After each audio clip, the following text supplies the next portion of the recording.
Llegado a este punto, creo que sería interesante hacer una reseña de cómo Marx entiende la historia de la humanidad. Es su famosa concepción de la historia como una lucha de clases. ¿A qué se refiere con esto? En primer lugar, Marx rechaza lo que él considera una historiografía burguesa, como la historia de la humanidad es la historia entre las diferentes naciones, las naciones-estados, los pueblos. Marx rechaza por completo esta noción. En primer lugar, esta ideología es fruto fundamentalmente del siglo XIX, fue creciendo e instaurándose en toda Europa. Y aunque en principio el nacionalismo nació como un elemento de sublevación contra el poder establecido, contra las monarquías absolutas, la Revolución Francesa los fomentó, Napoleón también los fomentó para luchar contra sus enemigos en el campo militar, fomentando el nacionalismo alemán, por ejemplo, o el polaco. Enseguida las élites establecidas lo articularon como una herramienta más para su propia concepción conservadora de la sociedad. Para los nacionalistas burgueses, todos somos miembros de una determinada nación, unidos por una cultura o una lengua común, y todo esto se retrotrae hasta la historia de los tiempos.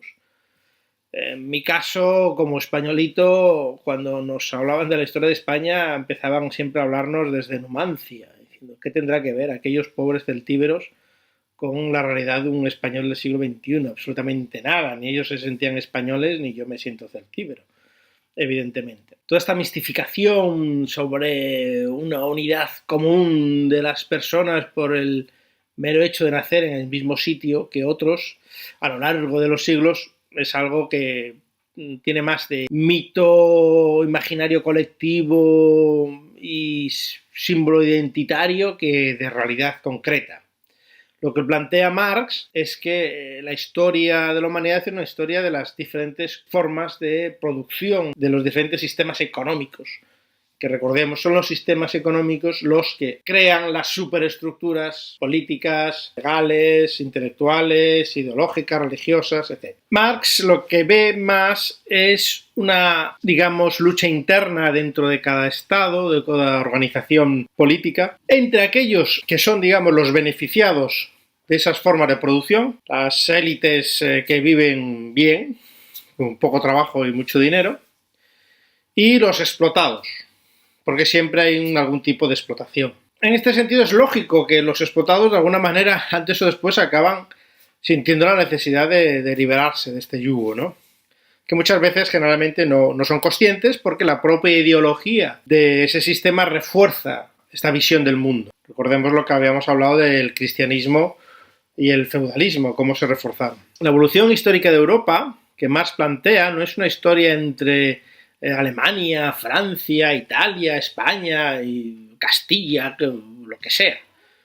Es una historia entre diferentes sistemas económicos. Él plantea que el Imperio Romano se basó en un sistema puramente esclavista. Durante la República había una gran cantidad de campesinado libre, pero con las conquistas militares, las élites romanas, senadores, etcétera, se hicieron con gran cantidad de esclavos que hicieron trabajar en sus fincas en plan latifundio. Esto derivó que los campesinos libres apenas pudieran vivir de lo suyo, emigraron a las ciudades, allí fueron convirtiéndose en proletariado urbano, etcétera, etcétera. Una serie de evoluciones históricas. Con las invasiones bárbaras, el Imperio Romano se desintegra y surge un poco el feudalismo, pero surge de estas propias bases. ¿Por qué? Porque en realidad el Imperio Romano se desintegró, desde mi punto de vista, no por una cuestión militar, sino por una cuestión de rotura de su sistema comercial. El Imperio Romano tenía una gran red de comunicación y se producían grandes intercambios entre todas las ciudades. Y también, gracias a esta red, conseguía una recaudación de impuestos. Cuando, sobre todo a partir del siglo IV, y quizá el punto clave es la batalla de Adrianápolis, que los visigodos introducen dentro del propio imperio en la parte occidental. Destrozan durante décadas las relaciones comerciales entre Roma y la periferia. Luego se van sumando otros pueblos que siguen destrozando. Entonces, ¿qué sucede? Sucede que los gobiernos empiezan a ser autónomos a nivel local. Pensemos, por ejemplo, que los títulos nobiliarios de conde o duque tienen un origen claramente en el Imperio Romano. Eran la derivación de los comites y de los duces, que eran los jefes militares de la frontera romana. Entendamos que estos jefes militares, al ser los que podían sustentar la fuerza bruta, que podía defender a los ciudadanos de los invasores, pues empiezan a tener un poder que poco a poco se va estableciendo. ¿Qué sucede? Que los impuestos que antes se enviaban a Roma, pues empiezan a enviarse a estos condes y a estos duques. Al mismo tiempo, los invasores, que nunca fueron superiores en población a los invadidos, incluso eran muy pocos. Por ejemplo, en España se calcula que llegaron unos 100.000 visigodos, cuando la población creo que era sobre 4 millones de personas.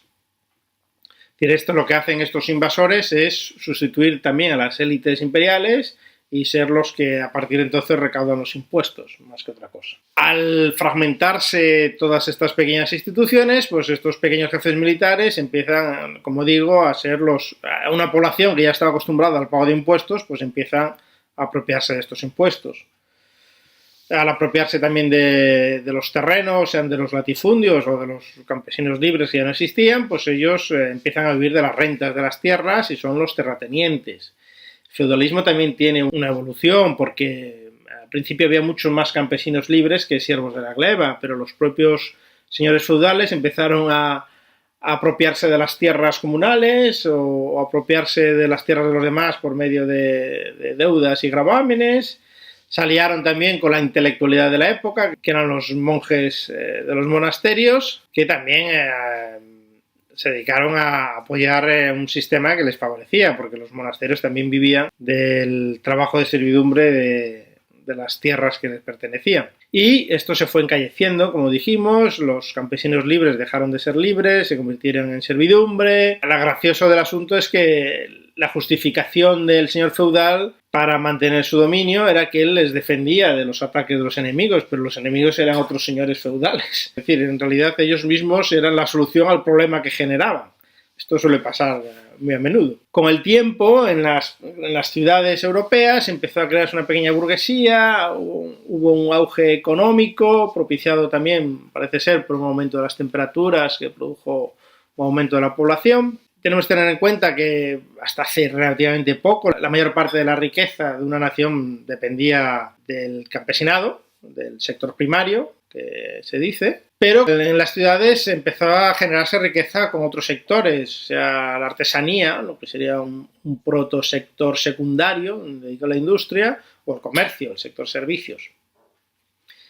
Y es entonces cuando va evolucionando, esta gente cada vez tiene más poder y aspira evidentemente a tener el control político que seguía en manos de la nobleza. Y es una evolución lenta a lo largo de los siglos que culmina para Marx en la Revolución Francesa, que es la revolución burguesa por excelencia, donde las clases burguesas de las ciudades eliminan ya el control político a la nobleza y al clero. Y también, como hemos visto, explica cómo esta burguesía enriquecida por el comercio ultramarino empieza a dedicarse a la producción masiva de mercancías. ¿Para qué? Precisamente para el comercio. Y es entonces cuando se juntan estos capitalistas, protocapitalistas, con los que hemos llamado obreros libres, que eran los proletarios muertos de hambre de las ciudades, que necesitaban vender su fuerza de trabajo por un salario que les permitiera vivir o sobrevivir.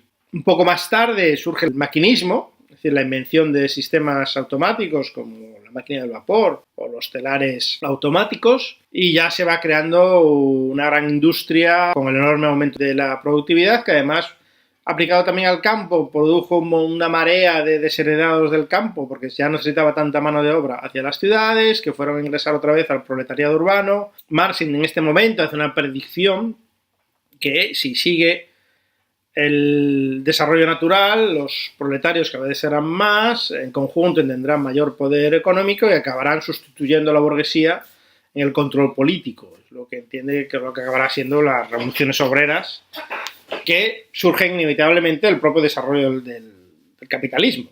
En definitiva, estos argumentos pueden ser rebatidos o no, pero lo que más nos plantea es que la historia de la humanidad no es una historia entre naciones o entre gobernantes o brillantes generales, masacradores de gente, sino es una historia de las relaciones económicas entre las personas, que son las que crean los sistemas políticos y económicos, los que crean la ideología que refuerza estos sistemas. Y esto es, en definitiva, la lucha de clases, lo que hoy diría un economista liberal, la pugna entre las élites extractivas, que son las personas que ya están instaladas en el sistema, que ya viven bien de él y, por supuesto, lo quieren mantener, los conservadores, y las personas que pretenden prosperar, y para ello muchas veces tienen que expulsar a los que ya están instalados, digamos, los progresistas, de alguna manera.